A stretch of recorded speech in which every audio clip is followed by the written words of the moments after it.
Pompeo has made against Iran, accusing you of an act of war. Are you not surprised that these number of days on, there has not been some sort of military strike against Iran? Well, I think they know that, first of all, this is a deception. This is not an act of war. This is agitation for war. But I don't know why they want to agitate for war. The last war that they started in this region 4 years ago, and they thought it would be over in a couple of weeks. It's still dragging on. Many people have been killed. Welcome back to the channel, and I hope you all are having a great evening. So, I want to talk about the tensions that are building up in Iran and Saudi Arabia. Looking at this administration, Trump during his campaign run talked a lot about trouble in Saudi Arabia and Saudi Arabia taking care of its own problems. And so it seems that we've kind of come back to this place where we're kind of involved in tensions that are going on around the world.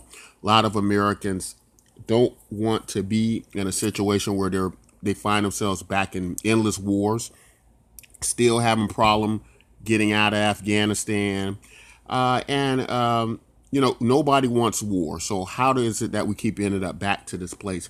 It's kind of interesting with the Trump administration. It seems that Trump himself has done all he could to stay out of war. He's had to fire John Bolton recently because he felt some decisions John Bolton made, known as a war hawk, hasn't been in the best interest of his administration.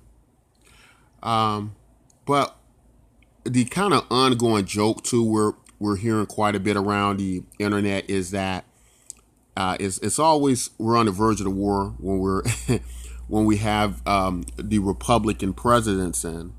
Right leading up to their second term, always seems like, you know, hey, we're possibly in this war. We get involved in these wars, and so. You know, what does this mean for Andrew Yang's campaign? Well, this has been something I've been quite concerned about, because the thing about during an election and coming up on tensions and war and uncertainty and things like that, that is going to bring the conversation a great deal back to how does the future candidate, the future president, deal with a possible wartime situation. And what it seems to be is that a lot of voters don't like to disrupt the system if we're caught in a complicated geopolitical situation. If we're caught in a war, they probably don't want to elect other presidents.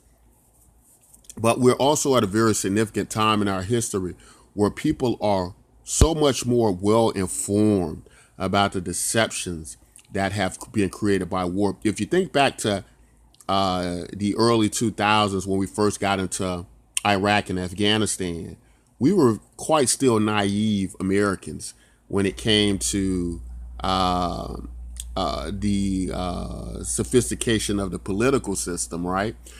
Many of us were hyped up after the bombings of the World Trade Centers. A lot of people wanted to enlist, go to war. A lot of people wanted to fight war.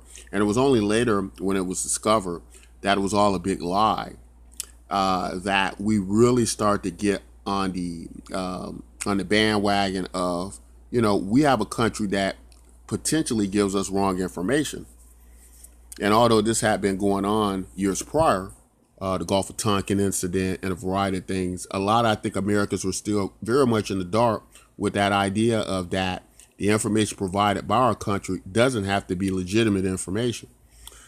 But what it does seem to be is it seems to be repeating the past. We find ourselves back in this situation. Now, the foreign minister of Iran, he seems to be, and this is very interesting situation we have with Iran. I think one time we had a situation with Iran where Iran made it their business to come to the United States and speak to the United States directly, speak to the people, so that we can get the information firsthand and not be in a situation of deception. And American people are a lot smarter now. So whereas I have found this to be a tactic for some presidential candidates to win, or presidents or sitting presidents to stay the president. Because again, you don't really want to disrupt. Excuse me. You don't really want to disrupt the presidency when you're at war. If this becomes a big drawn out thing, which it possibly could, because let's just think, just like this foreign minister saying, you think you're going to go in the area for a week or two, you think it's going to be over. 20 years later, you're still there, right? So nothing we do is probably going to have a good result in that region. I'm pretty convinced of that. And so once we start to get involved, we're going to get more and more involved. And I think as this election goes on, you're going to find that we're deeply involved in what's going on in Saudi Arabia and Iran. And it might work in Trump's best interest for it to be that way. He has a much better chance of remaining president. Now, it is true Trump has seemingly avoided wars up until this point, but we just don't know if that's going to continue.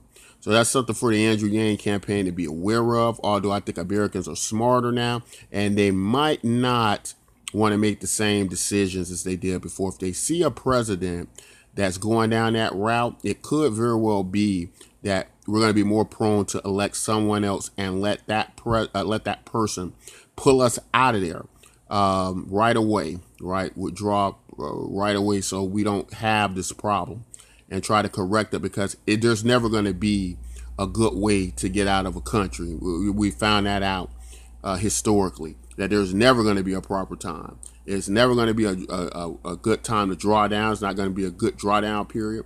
We're just going to be stuck there for decades, and people dying and the numbers going up and up. The only thing you can do is just withdraw, right, for the most part. In my opinion, I'm not a military strategist though, so don't listen to me. But one thing is clear: we don't want these endless wars, and best to stop them as early as possible, right? The longer you go with it, the worse it's probably going to get.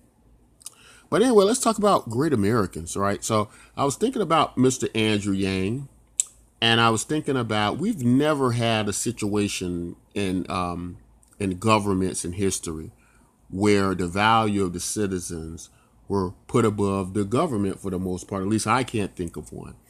And a lot of times when we talk about the freedom dividend and we speak about how it's going to impact the country and Americans, what comes up a lot now, and I think what many of us are starting to understand, is it's just not about the money, right?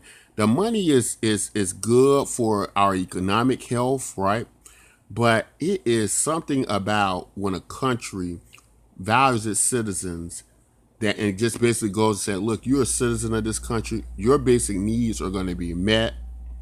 We're going to make sure that you're healthy. We're going to cover your Medicare costs. We're going to have a program for you because you're a citizen of this country. The amount of value that goes into a system like that being put on the people, that is what makes people really want to be a part of a nation and really want to build that into a strong nation. When people come up with ideas like you should be a person who supports your country and builds your country and loves your country and acts not what your country can do for you, but what you can do for it.